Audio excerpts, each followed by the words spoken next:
Hello friends, welcome back to my channel. আজকে খুব শুভ দিন, রথযাত্রার দিন। তো সকালবেলা উঠেই আমি স্নান করে নিয়ে পুজো করে নিয়েছিলাম, যাতে করে রথটা গোগোয়ের জন্য সাজিয়ে নিতে পারি। তো এখানে আমি পদ্মফুল নিয়ে মা মনসার কাছে দিচ্ছি। পদ্মফুলটা আমরা দোকান থেকেই নিয়ে এসেছি। ফুলের মাসি এসে প্রতিদিন বাড়িতে ফুল দিয়ে যায়। খুব সুন্দর একটা নিটোল পদ্ম ফুটিয়ে মা মনসার চরণে দিলাম। মা মনসার মূর্তির পাশেই রয়েছে হনুমানজি। এখানে হনুমানজি অনেকদিন থেকেই ভাবছি আমি মা মনসার জন্য একটা আলাদা আসন কিনে আনবো, কেননা মা মনসাকে সবার সাথে আসনে রাখা যায় না, এরকমই কথা রয়েছে পুরাণে। তো আমি সেটা করে উঠতে পারছি না। খুব তাড়াতাড়ি আমি একটা আলাদা আসন কিনে এনে সেটা ঠিক করে দেবো। তো এবার আমি আমার রথটাকে সুন্দর করে গুছানোর কাজে লেগে পড়লাম। মালা নিয়ে এসছে, ফুল নিয়ে এসছে, সেগুলো দিয়ে ঠাকুরকে সাজিয়ে দিলাম। রথটাকেও সুন্দর করে গুছিয়ে নিলাম, যাতে করে গোগোই বিকালবেলা সব কিছু সাজানো গোছানো পায় আর নিয়ে ঘুরতে যেতে পারে।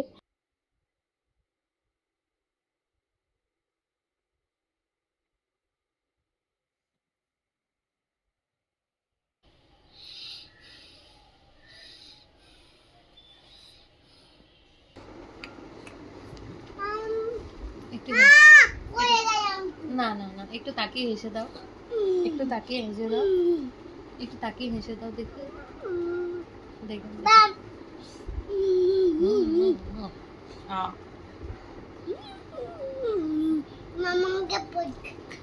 পরিষ্কার করছে।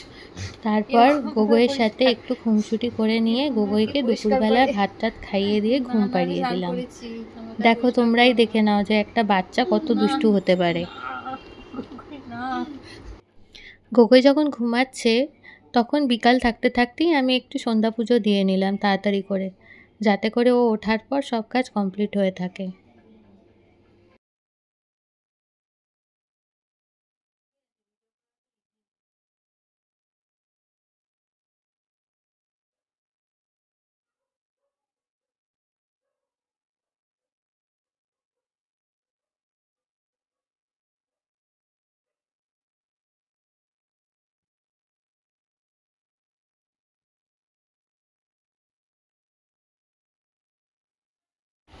রথ উপলক্ষে সবাই জানো যে পাঁপড় ভাজা না থাকলে পরে অসম্পূর্ণ। বিভিন্ন রকমের পাঁপড় নিয়ে এসেছি দোকান থেকে, এখন এগুলোই ভাজবো। এটা সাবুর পাঁপড় আছে, এটা চাকা পাঁপড়, ছোটোবেলায় খুব খেতাম। এগুলো পাইপ পাঁপড়, আর এটা একটু বড় সাইজের সাবুর পাঁপড়। তো এগুলো ভেজে নিই, দিয়ে গোয়েকে একেবারে ভেজে ঘুম থেকে তুলে ওকে খাইয়ে তারপর যাও।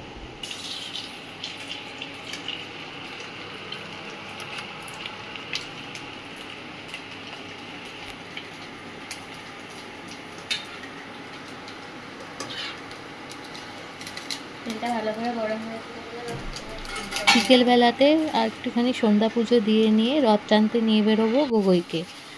আর রথের দিন পাঁপড় ভাজা তো মাস্ট। পুজো দেওয়ার পর আমি ওটাই পাঁপড় ভেজে গোগোইকে খেতে দেবো। গোগোই এখন অঘরে ঘুমাচ্ছে, দুপুরবেলা অনেক দুষ্টু করার পর ও ঘুমিয়েছে। পাঁপড়গুলো ভেজে নিয়েছি অল্প করে, দেখি গোগোইকে তুলে দিই এখন।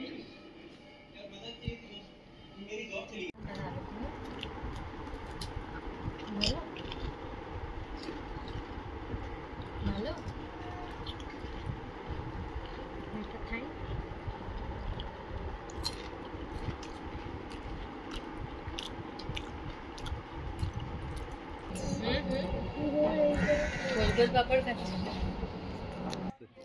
তারপর গোগোইকে নিয়ে ছাদে চলে গেলাম রথ টানাতে। ওখানে আরো 4-5 জন বাচ্চাও এসেছিল যারা রথ টানছিল। এই ভেঙে যাবে, দেখো ঠাকুর পড়ে যাবে, ঝরে যাচ্ছে, টাকা ঢুকে গেছে।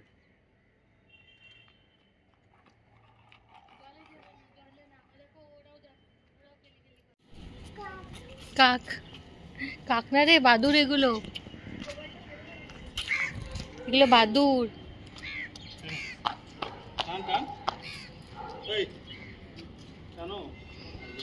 টানো টানো, রথটা টানো।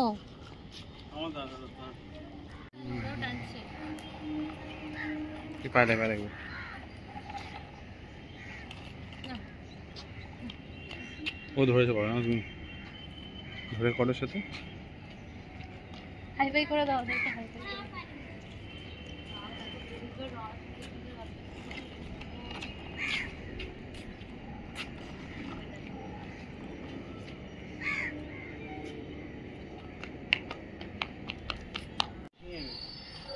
পায়ে লাগছে, পায়ে লাগে না। ঠাকুর ঠাকুর পায়ে লাগছে, পায়ে লাগছে। তুমি তুলো না, তুলো না, তুলো না। সন্ধ্যাবেলা হয়ে গেলেই এখানে মন্দিরের সামনে দিয়ে একটা রথযাত্রা হয়, ওখানে গগৈকে নিয়ে যাব।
ছাদে যতক্ষণ আলো আছে একটুখানি রথ টেনে নিয়ে আমরা গগৈকে নিয়ে বেরোবো রাতের দিকে করে। একটু বাইরে এক জায়গায় মন্দিরে সামনে রথযাত্রা হয়, সেখানে গগৈকে গিয়ে দড়ি টানাবো।